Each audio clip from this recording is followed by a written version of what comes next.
Hello. Hi, everybody. Welcome to the gathering room. It is on.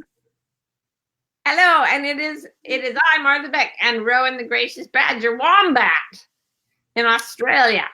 Yes, from far away for some, but near for others. Badger/wombat. Yeah, I'm a wombat. I love a wombat. Have I told you all they poop in cubes? Oh, yes. Look at the peoples. Wendy from Guelph. Wendy from Guelph. We've got Ashley from Brisbane. Hello. Leslie from Paris. Donna. Hi, Donna. So international. I know. It's awesome. I can't even keep up there. Somebody's going to come from the moon. Ooh, Saskatchewan. Beautiful and cool. Hello, Jillian. Hello, Cynthia. We have Lucy, Margarita. Hi, Rebecca. Hi there, Rebecca. Geordie from just around the corner. Wendy's back on her game, says Donna. Wendy left you in the dust today, Donna. Hi, Cynthia. All our lovelies. Morning. I love your faces. Look at the face. And I'm starting to know the faces, right? Oh, yeah. It's like walking in and going, hi, how you doing this week? I see you. Hi, Marianne. Hi, Marianne. I had to talk to Marianne on the coach call. I was going to coach her, but I think she was gone already. Oh, yes. Ashley loves wombats, too. They are so cubular. They just are like cubular solids. And then when I found out they poop in cubes, like, what a skill. You just don't know the skills people have. From Malta, we got an owl in from Malta. Beautiful. Oh my gosh. Hey, from UK, Aruba. Yay. Aruba's awesome with all those iguanas. Hi, Florence. How you doing? Flo. This is making my heart feel so warm. Yeah. Yeah. So, hi, Trisha, darling. Are we? We're way up. Yep, it is absolutely fine. All right. I'll get out of here, and you go wow them with what to do when you don't know what to do. Yeah. See you later. I was just thinking about how do you, this is kind of the question of my entire life, because for once, we all don't have the immediate problem of survival. We don't have to go get water from the stream. Like African rural women spend 40% of their time carrying water. There's not a lot of time left to keep your house from burning down or whatever. In the developed world, most of us looking at our computers aren't dealing with that kind of thing. We have this incredible luxury called leisure time. And even if you are really busy, which I have been at many points in my life, sometimes you don't know how to orient your behavior so that it feels rewarding. Sometimes you can be just sort of sitting there blankly going, I don't know what to do. And sometimes it's just like, there's so much happening, I don't know what to do. And sometimes it's a combination. There's this bewildering array of options and a kind of vacuousness inside you. And I think the reason for this is that we're so socially oriented that we get used to not coming from the impulse within us. And we start living our lives by scripts from very, very early on. And then what happens is, as you get into a culture where there are all kinds of different impulses and different ideas interacting and different pressures, and some of the pressures are even contradictory, at that point, tuning into those social scripts can leave you with either a hodgepodge of things that all seem equally bewilderingly impossible, or even with things that contradict each other. Gender roles, in particular, the traditional male-female gender roles contradict, modern and traditional gender roles contradict each other. One says give up individual pursuits to be with other people and to care for them. And the other one, the traditional or the modern society and the supposedly masculine role, is give up all community and just go out and do things that aggrandize yourself. So those two things are pressuring everyone, and they're completely contradictory, and that leaves you always feeling like you're damned if you do and damned if you don't. So there are different reasons we don't know what to do. You get to the end of raising your children, you don't know what to do. Get to the end of school, you don't know what to do. You get fired from a job, don't know what to do. You get sick, you don't know what to do. Your marriage falls apart, you don't know what to do. Nobody tells us what to do anymore, or they tell us what to do so much that it just makes us want to die. So I have methods. I have ways of helping myself know what to do, and I found them very useful. So I'm going to take you guys through this little thought experiment, and part of it is in one of my books. I have no idea which. And so if you've read it, pardon the repetition, but it's still always good to do this little exercise. And I call it eagle view, mouse view. So the first thing we're going to do is we're going to take an eagle's eye view of your life. And that means we're going to look at your big desires and your big objectives, because that can help steer the choices you make in the near term. So eagles can see, like, they can see a mouse moving in the grass 2 miles away. So we're going to go up high and we're going to look at our lives by asking 2 questions. The first question I want you to ask yourself is, how do I want this world to be different because I lived in it? So if you believe in multiple lifetimes, we're just talking about this one lifetime. How do I want the world to be different because I lived in it? Do you want some huge shift like Elon Musk wants us all to like colonize Mars? Do you want to leave one happy child to bless the world once you've passed on? Do you want to teach everyone to be more healthy, or, you know, ease suffering, or whatever? Yeah?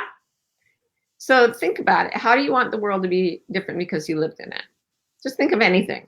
You can jot it down. Mine is, I would really like to leave less suffering in the world, create less suffering, or ease the suffering in the world. Okay. So then you say the opposite question. This is assuming that we are spiritual beings having a human experience. And this question is, how do I want to be different because I lived in the world? So if you just imagine that you came in with a certain level of awareness or capacity or consciousness, and then you're alive for whatever reason, so that, you know, your soul is having a deliberate experience of being incarnated in this body. What does it want? What is it here to get, that soul of yours? So how do I want to be different because I lived in this world? One of mine would be, I want to have less fear. I want to learn to have joy without fear. And I would like to learn to have certain memories of things, many of which, you know, the first time I did this exercise, I was maybe 27. And since then, I've had so many of the experiences that I came to Earth to collect, right? It's like I'm antiquing in the in the thrift shop of the world. You know, these are things that you put on your bucket list, or things like, you know, if you want to have a child, or if you want to hike the Grand Canyon, or if you want to, you know, just once drive a Lamborghini on the Autobahn, whatever it is. Yeah. How do you want to be different because you lived in the world? How do you want the world to be different because you lived in it? Now that is your eagle view. Now, here's the thing. Everything that you do on a moment-to-moment basis is moving towards some goal. But we're going to drop down from eagle view into what I call mouse view, because we can only move forward in a physical sense by doing what is immediately in front of us. And the Lakota Sioux Indians used eagles to represent this big spiritual perspective, and mice are little creatures that can only see what's right in front of them, and they can feel with their little whiskers, and they really don't think about much else. So without direction, they will not travel very far in a straight line. They'll just kind of meander, right?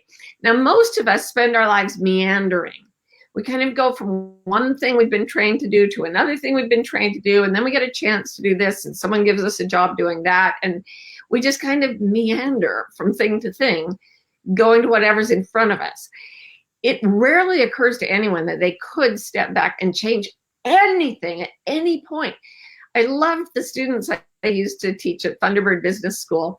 And when I started teaching this sort of life development stuff to them, there was one guy, the thing I loved about them was they thought in terms of big, massive changes that they could make at any time because they were international business students. So one guy he said, well, what I would do is travel the world, but I don't have the money. And we sat there and brainstormed and figured out that if he contacted some of his friends, got jobs on ships, or I can't even remember what we figured out, but all the kids, they were in their 30s, all the students were giving each other ideas about how they could go traveling right now, like Europe on $5 a day or whatever. And 3 days later, he just left. You can actually, a lot of us have a lot of business and social ties that we can't sever that quickly, but you really can decide to make a big decision and not think, I cannot do that, it's too big. The only reason you can't do things is that you don't decide to do them. Well, that's not the only reason. But as I like to say, you can dream a lot of things without doing them, but there is nothing that you can do without having dreamed it. That, like a big and wonderful thing, you have to imagine it first, or you will never do it. And the biggest reason people don't have big experiences in the world typically is that they don't imagine it. They want it to be dropped on them. They don't imagine actually doing it. Yeah. So what you want to do is go up to that eagle vision place, and then you drop down to your mouse view. So I want to ease suffering in the world. That was my thing. And I want to experience delight and compassion. So what today can I do in a mouse way that takes me toward my eagle goal? Well, this is one thing. I could just start a gathering room online, and then we could get online every week, and we could I could yammer at you, and we could talk about ways that we can change our lives and that we can connect with each other and with the divine and with love, essentially. So this is one thing I could do today. What's another thing? Well, I am working on a book, and I haven't been writing on it lately, but it's really designed to help people. So if I just got on there and did it for 5 minutes, that's a good little thing that a mouse could do, and it takes me toward my eagle goals. So that is another example. Now, here's an important point, and then I'll open for questions. First thing is, you can't always do both these things at once. Sometimes, if you're really overwhelmed, the eagle vision isn't even accessible. Like if you have 5 kids under 6, and your life's and a full-time job and your life is really hard. It's like, okay, I can't even think in terms of what the world wants. Okay, well, in that case, you take care of the mouse. You do things that comfort the body. You get babysitters to help. You find ways to make your job a little easier to do. You do whatever it takes to just care for this little material self, and you exercise compassion toward it. You lie down and take a nap. You get yourself something healthy to eat. You just do little things for the mouse things. Then there are times when you're like, oh, I can't do any mouse things. I'm too sick, for example. If you have fibromyalgia, like I do, or chronic fatigue syndrome, like others do, sometimes you can't actually even move. You can't even move. So what do you do then? With the mouse completely disabled, you become an eagle. You go into your spirit and you go up high and you start soaring around looking at the big picture and saying, what is my soul here to do? And for almost 12 years, that was a lot of what I did, was mouse incapacitated and overwhelmed, no place to go but bed, so except in my spirit. And then I could go anywhere. And I spent all this time up floating around with my imagination and my spirit. And that was one way I started moving forward. And then when I started to get better because of my forward movement, I had this massive set of objectives because I'd spent so much time looking from the eagle view. And so either take care of the mouse, if you can't get an eagle vision, or if the mouse is just unable to be cared for except lying still, then you just go into spirit and spend your time in imagination and creation without any physical action whatsoever for a little while. Right? Yes. So whatever, last week we talked about whatever pulls you.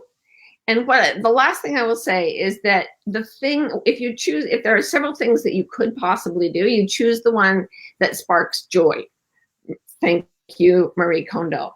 So whatever, like if I'm doing the gathering room, sparks a ton of joy. My book sparks a little joy. Anything else spark joy? Well, spending time with my son today sparks joy. And that, in a weird way, I mean, it's just adding one more tiny grain of sand to the edifice of a relationship, but it's love and it adds to things and it's enough. These things are enough. They add up, especially if we keep going eagle, mouse, and making sure they can talk to each other. So now I want to open up to questions. Okay. So we have a lot of people sharing their eagle vision dreams. Which oh, wonderful. I love that. Lots of beautiful things. But I have a question here from Karen who says, how do I stop talking myself out of my big eagle vision when my mouse view tells me I crave more? How to get out of that cycle? So when there's that tension. Her mouse view is telling her that she craves more, but when she goes into eagle, she shuts herself down and tells herself that. Yourself out of your big evil vision. To me, when the mouse craves more, it's the same thing as when the eagle has a vision. I think what she's saying is that her mouse self craves more, but when she goes into the eagle vision, she talks herself out of it because it's too big. Oh, then you're not really touching the eagle. The eagle. Okay, so the eagle is consciousness. The eagle is your soul. Your soul doesn't know any limitations whatsoever. Your soul, so you need to be more playful. You need to realize that you don't have to enact everything you imagine. Your imagination, just playing an imagination, has absolutely no repercussions. It can mean everything or it can mean nothing. And if you put too much pressure on it, then your imagination shuts down. Another thing you can do is take a little scan of the world, like drive around your neighborhood, drive around your city, drive or cruise through the internet looking at things that are interesting to you, and always saying, does anything here spark my interest? Does anything here make me fascinated? Ooh, I was reading this book about attention, and it said we get exhausted from focusing our attention. So the way you rest your attention, because you know those times when lying down is actually hard because your mind doesn't know where to go. Actually, watching TV is easier than just lying there. The way to rest your attention is to find fascination. And fascination is attention without effort. So whatever fascinates you is a really, really good way to guide your mouse into the eagle vision. Because the only thing saying you have to shut down the big dreams, that's not mouse or eagle. That's just fear. Mouse and eagle don't know fear. Mouse and eagle never think, I'm not good enough. It'll never happen for me. They're mouse, they're eagle. They do. Well, this is kind of related then, because Brooke says, what if you aren't quite sure what your eagle goal is? Give it some time. Spend some time flying around. Make sure you think have lofty ideals for yourself. Things like, how am I going to change this ever-loving world? What could I do? Look at the people. Like if you, I remember reading a book when I was in bed, sick, couldn't move for years on end. And I had this book and it said, think of anyone's job you could possibly have if you could just snap your fingers and have a job. And I shocked myself by thinking immediately of a guy named John Bradshaw, who was on PBS doing this seminar on his book, it was called Homecoming, Championing Your Inner Child. And I didn't read pop psychology at the time. I didn't know what a seminar was. I didn't read self-help books. But immediately I thought, I want his job. Because here's the thing. I actually think that the eagle is not just imagination. It is the part of you that is outside of time, and it actually knows what your destiny is. Ooh, I should give them the I know we've done this before, but it bears reminding. If you can't think what the eagle wants, ask your heart what it yearns for. And what you yearn for is an eagle vision. I promise you, you do not feel yearning, fascination of the heart without effort, unless something is talking to you through time. So, Brooke, ask yourself what you yearn for and see where it takes you. And then notice if you think, I want that, I want his job, I want that thing. Let yourself know it, let yourself entertain it. Think it may be possible. Send your mouse that way. Excellent. We have a lot of people talking about like fear of the eagle vision. So I'll put Donna's question up. What if the eagle vision scares the hell out of you because achieving it will result in so much change that is unknown? Or the eagle vision will potentially hurt others or result in loss. So people are aware that it's about fear, but they're not sure what to do about fear. Right. And here's the thing. Every eagle vision will result in loss. Absolutely, without question. And so will everything else. Loss is a permanent, fixed absolute in human life, because if you withhold from pursuing your eagle vision because you're afraid of loss, you lose your eagle vision. You lose your purpose. You lose everything. What profiteth it a man if he should gain the whole world and lose his own soul? So it says in the good book. You know, and are people going to be potentially hurt? Meh. Okay, so I've got a dream that says I want to reduce suffering in the world. Guess what? A lot of people feel like I've hurt them doing that. I didn't mean to, but I've done things, all kinds of things, that people said hurt their feelings. I didn't answer their letters, or I dissed their religion, or whatever it was. But I would probably have hurt those people anyway, even if I didn't pursue my eagle vision. And at least I haven't lost my eagle vision, right? So another biblical analogy, Jesus said there was a man who had everything, and then he found just one pearl that was absolutely perfect, and the pearl represents enlightenment. And Jesus told him, sell all your stuff and buy that one pearl. Enlightenment will cost you everything, 100% certain, and you want it. Yeah. So Barb has one great idea about the fear. She says, if I feel fear when in mouse, will taking the little steps wear out the fear? No, but it can make you able to keep going, even though you're afraid.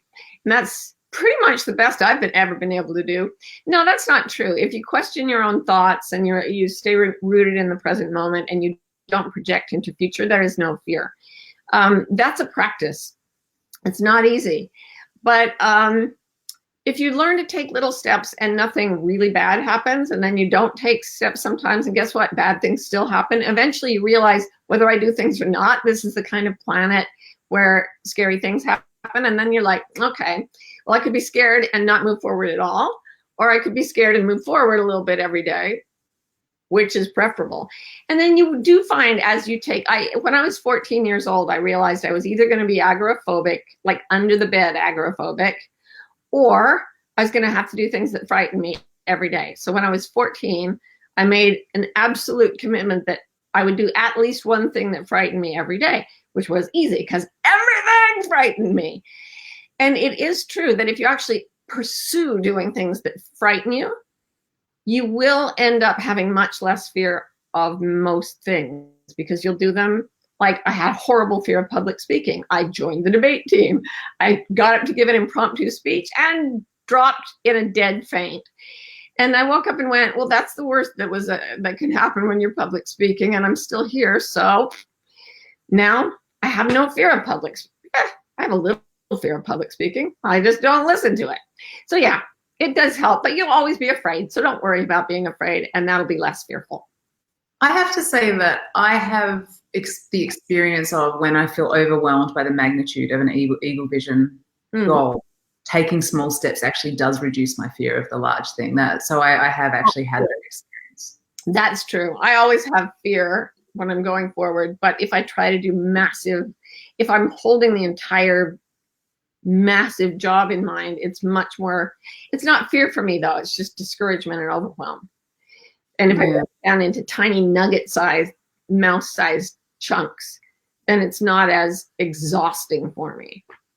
But yeah, and sometimes it's the fear of the magnitude of the thing rather than the fear of the thing, and taking those steps, because otherwise you're paralyzed and you're not doing anything, and that's more terrifying than taking small steps. That's a whole nother animal. That's turtle steps. We've talked about turtle steps before. A turtle step is how I try to do everything. And it is the absolute smallest step you can imagine taking, divided in half. So imagine the tiniest thing you could do toward your eagle vision today. Like if I were to write one paragraph, okay, and then the turtle step would be write half a paragraph, write one sentence.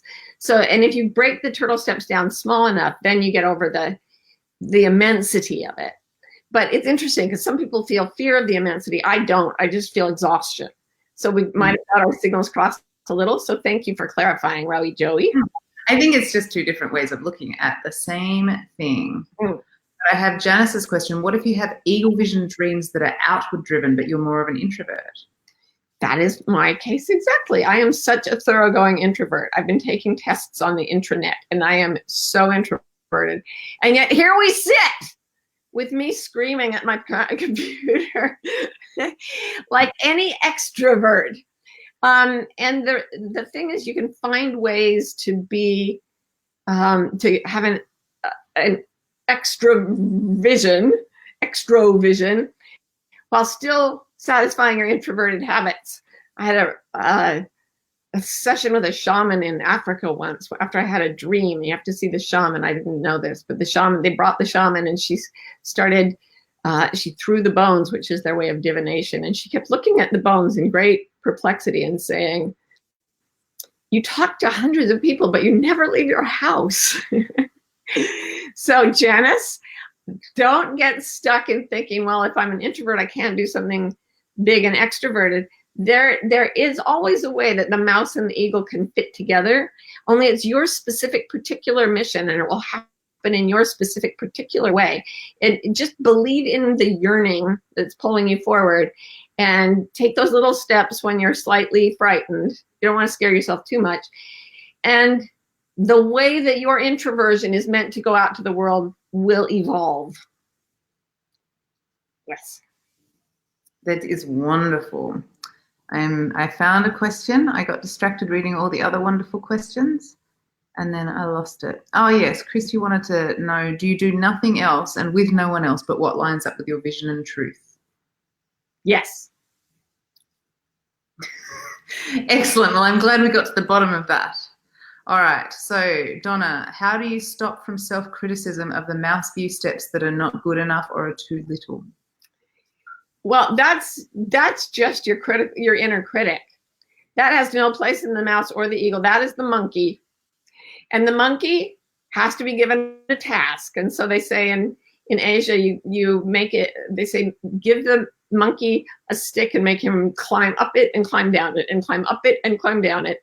And you can do that by meditation. You can do it by focusing on breath. You can do it by watching your thoughts from a distance. Any form of meditation is just to get the inner critic to just move aside so that the heart's yearning and the spirit soaring above can move you forward toward your purpose. The monkey mind will get in the way of the whole process. So if you've got fear, if you've got self-criticism, if you've got disbelief, if you've got hurt feelings, if if you're cynical, all of that is monkey. Monkey has no place in eagle and mouse. In fact, I was thinking today of doing this entire gathering room on a wonderful saying I heard. You don't even know this, Ro. I heard it. Liz Gilbert, who was here the other day, and I was talking about how, sometimes when people are having problems, it's actually not my problem. And she said, this is a Polish saying, not my circus, not my monkeys. So when you hear all this criticism, think of a troop of monkeys, and just think, not my circus, not my monkeys. Just let the circus go by. It's another way of meditating, but it's a whole troop of monkeys going by. not my circus, not my monkeys. I am the eagle that can see from afar, and I am the mouse that knows how to be intimate with everything in life. And I get to have both those delicious things if I just let the monkey circus be over to the side. So can't believe it's already 6:30. It's too fun to talk to you guys, but are we done? Is there any last thing that has to be said, Rowie? No, I think I think ending with not my circus, not my monkeys is about right. Okay, great. So we are all in our circus, and we are our monkeys, but the critics in our head are not our monkeys. So let's have a wonderful, playful, soaring, meticulous, big, tiny week, and come on back next week to gather again, because that's a big part of anyone's purpose, to gather with all the egos and pieces. Absolutely. So lovely to see everyone. We see you next week, loves. Bye. Bye.